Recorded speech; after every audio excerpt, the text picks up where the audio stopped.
मोक्षमूलं गुरु कृपा। आदरणीय उचित साहेब जी, मंचस्थ बेतराग तपस्वी संत गुरुजन, संत सेवालय आत्मीय प्रिय बंधु, ममता में माताओं, भारत वसुंधरा की गोदी में खेलने वाले बाल एवं बालिकाएं, निवेदन से पूर्व सभी मिलकर पहले एक भजन का गान करते हैं। पहले मैं बोलूं, पीछे से आप सभी दोहराए। उठ सोने वालों, जगाने वाला आ गया। उठ सोने वालों, जगाने वाला आ गया। ज्ञान की खुमारी चढ़ाने वाला आ गया। ज्ञान की खुमारी चढ़ाने वाला आ गया। उठो सोने वालों, जगाने वाला आ गया।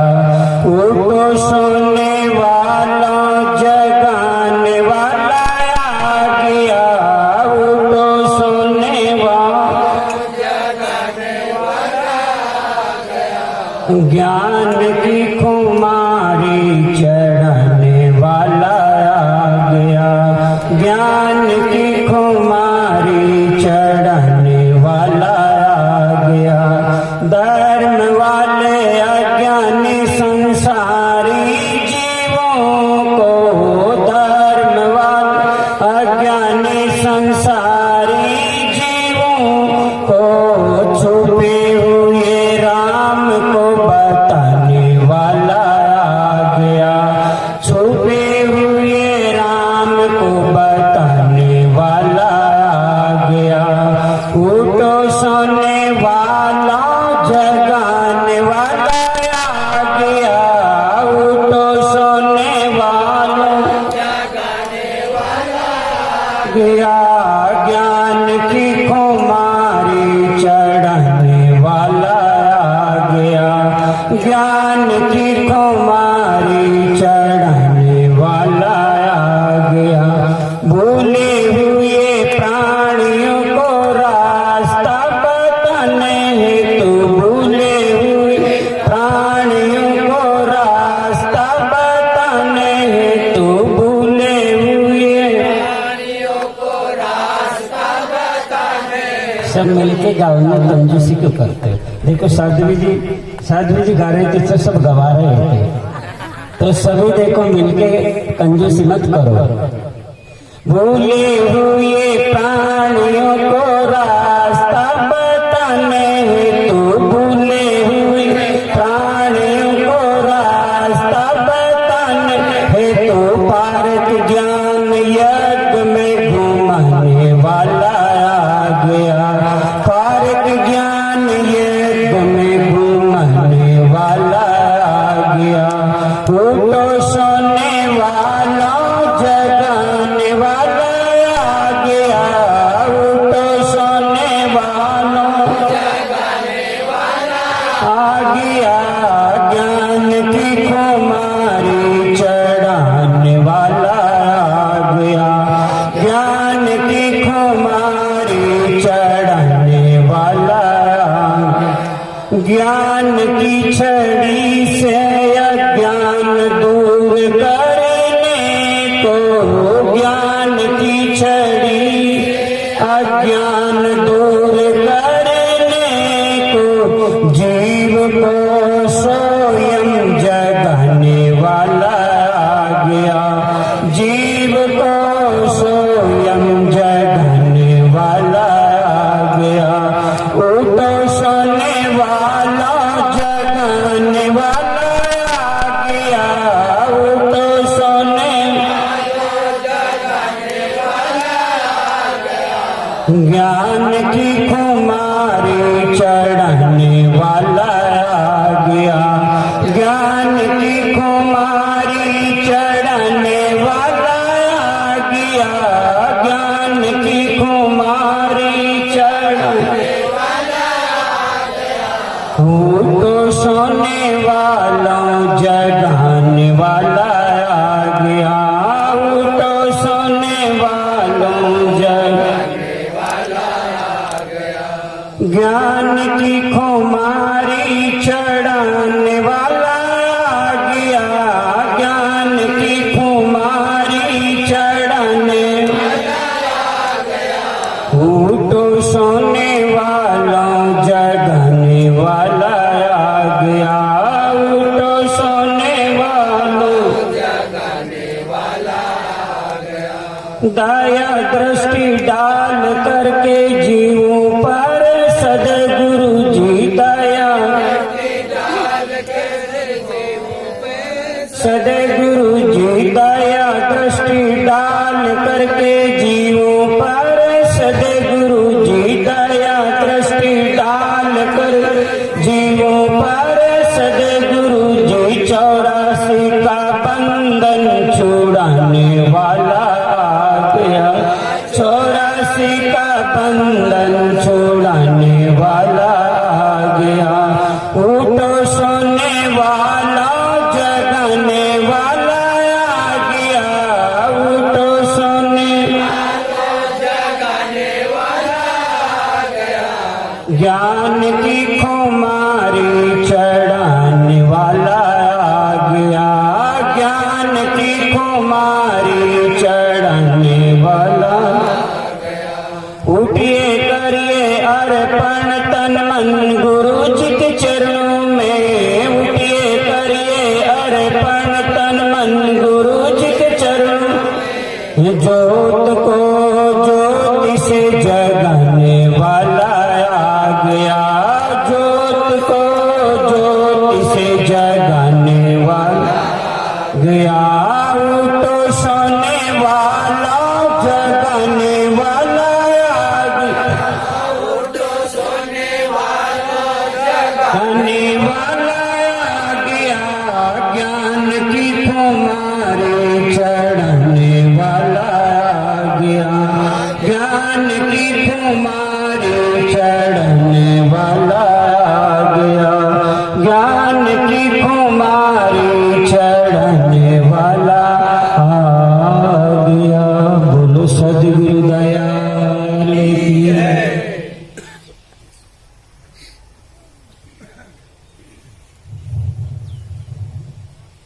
सदगुरु जगाते हैं। सदगुरु का काम है जगाने का और संसार का काम है सुलाने का। सदगुरु का काम है, सदगुरु का काम है बंधनों से मुक्त करने का और संसार का काम है बंधन में बांधने का काम। दोनों विलोम है, दोनों विलोमार्थी है। सदगुरु हमेशा छुड़ाते हैं। जीवन में जो दुख है वो दुख का बोध देते हैं। सच पूछो तो अभी आदमी को दुख का बोध नहीं है, इसीलिए आदमी दुख से प्यार करता है, दुख से प्रेम करता है, मोहब्बत करता है आदमी। जैसे कोई आदमी अगर जन्म से अंधेरा में रहता हो और अंधेरे से मोहब्बत हो गई हो, अगर उसके सामने 200 वाट का अगर बल्ब जला दिया जाए तो उसको गलत फहमी हो जाती है कि मैं आउट जगह आ गया। उनका दोष नहीं है कि सारी जिंदगी अंधेरे में रहा है। हमें भी जीवन में दुख में सुख भास रहा है, सुख महसूस होता है। सदगुरु इसीलिए कहते जाना नहीं, बूझा नहीं। जीवन में भूल कहां करते हैं? पारक प्रकाशी बंदी मोचन गुरुवर कबीर बीजक में कहते हैं, एक तो जाना नहीं जीवन में दुखों का कारण क्या है, एक तो जाना नहीं और जानता नहीं था तो किसी ज्ञानी से किसी राह भर से बूझा भी नहीं। अब मैं पूछना चाहता हूं कि दुखों का अंत हो कैसे? एक तो जानता नहीं और कोई समझाए तो किसी की मानता नहीं। उसको दुखों से आप मुक्त करोगे, विचार करिए आप। तो सदगुरु कहते कि जाना नहीं, बूझा नहीं, समझ के आने कौन? अंधे को अंधा मिले, राह बतावे कौन? जीवन में दुख इसलिए भी करते हैं वो बिना जाने करते हैं। मैं पूछना चाहता हूं कि अगर आप सोए हुए नहीं सिगरेट क्यों पीते हो आप? एक कलेक्टर पूरा जिला का मालिक होता है, सबसे ऊंची पढ़ाई, सबसे ऊंची पढ़ाई कलेक्टर की, पूरा जिला को कंट्रोल करता है, पूरा जिला का मालिक होता है, पूरा जिला उससे कांपता है। लेकिन कलेक्टर साहब को सिगरेट नहीं मिले तो सिगरेट से कांपता है। अब बोलो, विचार करो कितना कमजोर दिल है। जिसके पास इतना पावर, जिसके पास इतनी शक्ति, लेकिन इस बीड़ी न मिलने से उसका इतना अधीन हो जाता है। अब सोच लो ये जीवन में कमजोरियां क्यों है। अभी साहब जी वो बता रही थी कि पकड़, जितनी पकड़ उतनी जीवन में अकड़। हमारी आदत पकड़ने की हो गई अनादिकाल से। अनादिकाल से जीवन में पकड़ है, इसीलिए दुखों का अंत नहीं होता है, क्योंकि हम सुख चाहते ही नहीं। जो सुख चाहेगा वो छोड़ देगा। शराब क्यों पीता है? मैं पूछना चाहता हूं कि वो आदमी जागा हुआ है क्या? सोचिए आप, शराब पीने वाला आदमी जागा नहीं है। शंकराचार्य जी ने प्रश्न उत्तरी में 4 श्लोक में कहा है, क्या कहा है? शिष्य ने गुरु से प्रश्न पूछा, सेति सुखम कस्तु, हे गुरुदेव संसार में सुख कौन से, सुख से कौन सोता है? सेते सुखम कस्तु समाधि निष्ठो, जो संसार से अपनी संपूर्ण इंद्रियों को समेट करके अपने आप में स्थिर हो जाता वो हमेशा सुख की नींद सोता है। हमने संसार में लगा रखी सारी शक्ति को। फिर कहते हैं कि जागृति को सोता कौन है और जागता कौन है? जागृति को वह सशद विवेकी, विवेकी पुरुष हमेशा जागा रहता है, स्वप्न में भी जागता है, क्योंकि स्वप्न भी उसका गलत नहीं आता, क्योंकि जो जागृत में जागा हुआ है स्वप्न भी उसका सुंदर आता है। संतों के स्वप्ने में और संसारी के स्वप्ने में बहुत अंतर होता है। संसारी सोएगा तब भी उसको गलत गलत स्वप्न आएगा। कितने भाई लोग को सरफ पीछे पड़ते हैं और बहुत परेशान रहते सपने में, क्योंकि जागृत में आप स्वप्न, जागृत में आप सर्प का चिंतन करते हो और मन एक कैमरा है, मन के सामने जो भी आता है उसका नेगेटिव बन जाता है और समय पाकर के वही पॉजिटिव पास होता है।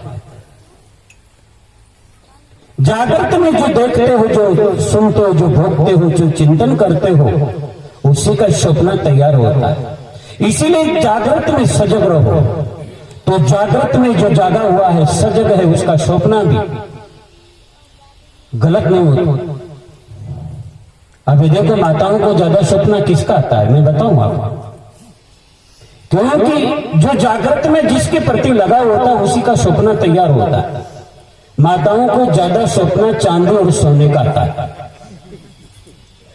क्योंकि जागृत में भी इसकी स्वप्ने में ज्यादा, सोने में ज्यादा लगा होगा, और जिसका जिसमें ज्यादा लगा होगा उसी का चित्र उसके सामने आएगा। जैसे कोई खराब आदमी है और किसी खराब औरत में मन फंस गया, तो जब वो सोएगा तो करीना कपूर का चित्र आएगा कि सड़ेली का आएगा? सोचिए आप कि जिसके प्रति उसका तार जुड़ा हुआ है उसी का चित्र उसके सामने आता है। जागृत में अपने को सजगता रखो, व्यवहार करते समय सजग रहो। जैसा आप जागृत में करोगे स्वप्न में वैसा ही रिलीज होगा आपके सामने, वही चित्र वही आपके सामने आएगा। जागृत में सजग रहो। तो जागा हुआ आदमी, जागा हुआ व्यक्ति शराब नहीं पीता है क्योंकि सोया हुआ है, और जागा हुआ व्यक्ति सिगरेट नहीं पीता है क्योंकि जागा हुआ है। जागा हुआ व्यक्ति परिणाम का ज्ञान होता है कि मैं कर रहा हूं, इसका रीजन क्या है, इसका परिणाम क्या है, इसका रहस्य क्या है, वो जागा हुआ है। जागा हुआ व्यक्ति बीड़ी क्यों पिएगा? सोया हुआ है। एक आदमी बीड़ी पीकर के धुआं निकाल रहा था और ऐसे बिल्कुल साइड से निकाल रहा था, ऐसे बिल्कुल दो बीड़ी खींच और साइड से निकाल रहा था। तो मैंने कहा भाई साहब ये एक्टिंग कितने दिनों में आपने ट्रेनिंग किया? ये भाई यार गजब करते हो आप, तो साइड से धुआं निकालते हो। मैंने कहा बीड़ी पीते हो धुआं क्यों निकालते हो? तो बीड़ी तो मेरी है। मुझे बीड़ी आपकी तो धुआं भी तो आपका है, इसको मेरी तरफ क्यों निकालते? क्या आदमी की गलत आदत है, क्योंकि सोया हुआ आदमी कभी भी वो सुंदर काम नहीं किया करता, वो हमेशा गलती काम करता है। अगर आप किसी की निंदा करते हो तो आप जागे हुए नहीं है, सोए हुए हो। जागा हुआ व्यक्ति किसी की निंदा नहीं करता, क्योंकि वो जागरूक है, साक्षी है, दृष्टा भाव है। साक्षी का मतलब होता है कि जागा हुआ व्यक्ति। जैसे आप रात्रि की 12 बजे जागे हुए हैं और गेट खुला है आपके मकान का, तो रात्रि में चोर आएगा और देख करके किनारा करके चले जाएंगे कि जागा हुआ आदमी। जागा हुआ व्यक्ति के घर में कभी भी चोर नहीं घुसता। ऐसे जो व्यक्ति मन से जागा हुआ है, ज्ञान से जागा हुआ है, उस व्यक्ति के अंदर में कभी भी विकार नहीं आता, क्योंकि जागा हुआ है वो व्यक्ति। तो अपने को जगाओ, संतों की संगत करके जगाओ। उठो सोने वालों, जगाने वाला आ गया। संत हमेशा जगाते हैं। तो सदगुरु कहते कि जाना नहीं, करता तो है लेकिन उसका परिणाम नहीं जानता है, जाना नहीं। जीवन में दुखों का कारण इसलिए क्योंकि जाना नहीं। सदगुरु इसीलिए कहते जाना नहीं, और जानते नहीं है तो किसी से बूझा भी नहीं, किसी ज्ञानी से निर्णय भी नहीं लिया। अब वो व्यक्ति कहां जाएगा? विचार करो आप।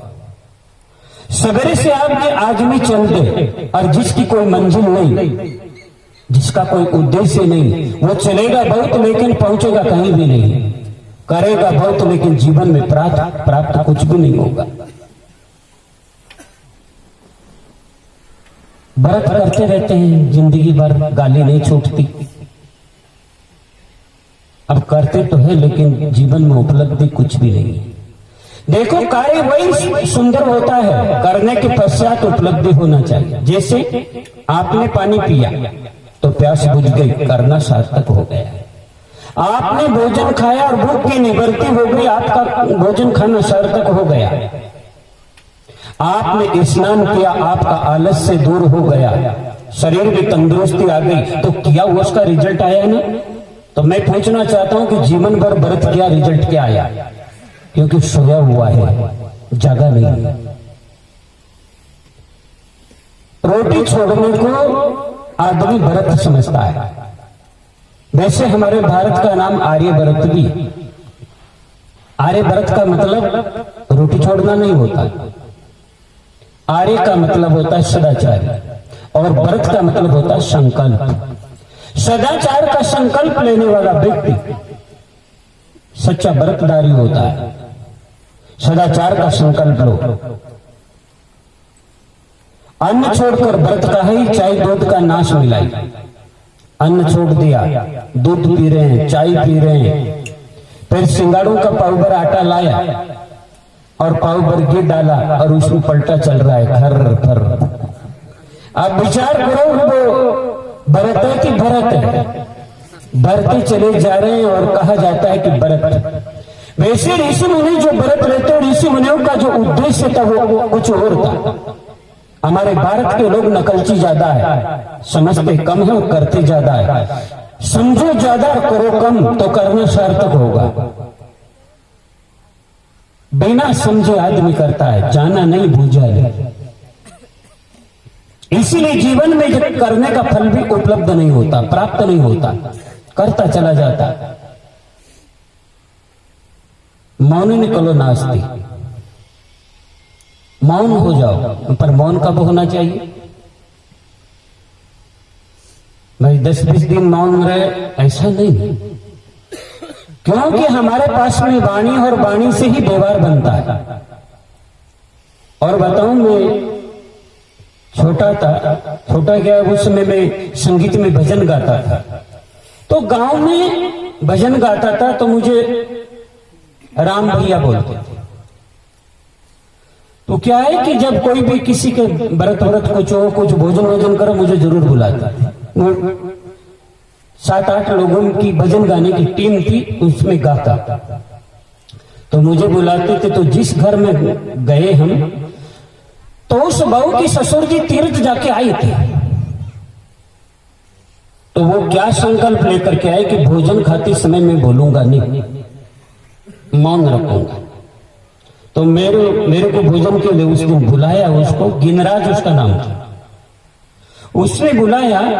तो भैया जी मारे तो ससुर जी बहुत पूछो मत, तो इतना स्वभाव खराब था, अगर रोटी खाते के समय चिकर करते थे।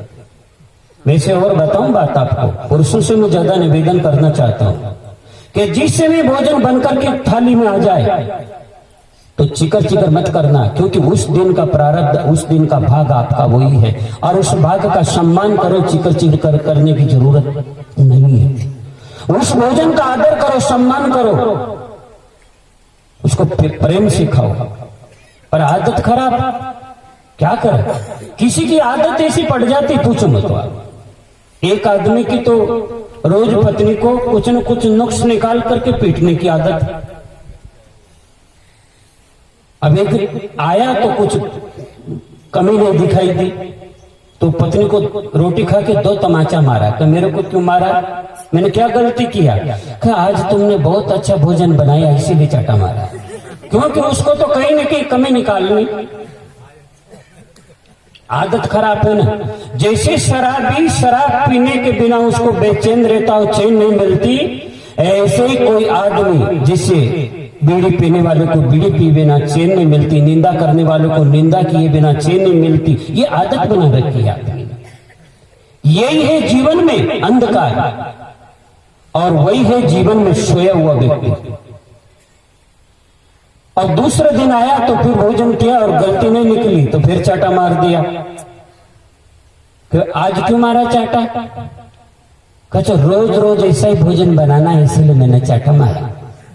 अब ये भी कोई बात हुई? दूसरे दिन आ गया, जल्दी भोजन नहीं बना रहा था, वो आटा गूंद रही थी ऐसे। अब आटा गूंदते हैं तो थोड़ी हिलते हैं, हिलना ही पड़ता है, ताकत लगती तो हिलना पड़े, आटा गूंदे तो एक चाटा मारा। तो मेरे को चाटा क्यों मारा, क्या गलती किया? कि तू ये बता, आटा गूंदती तो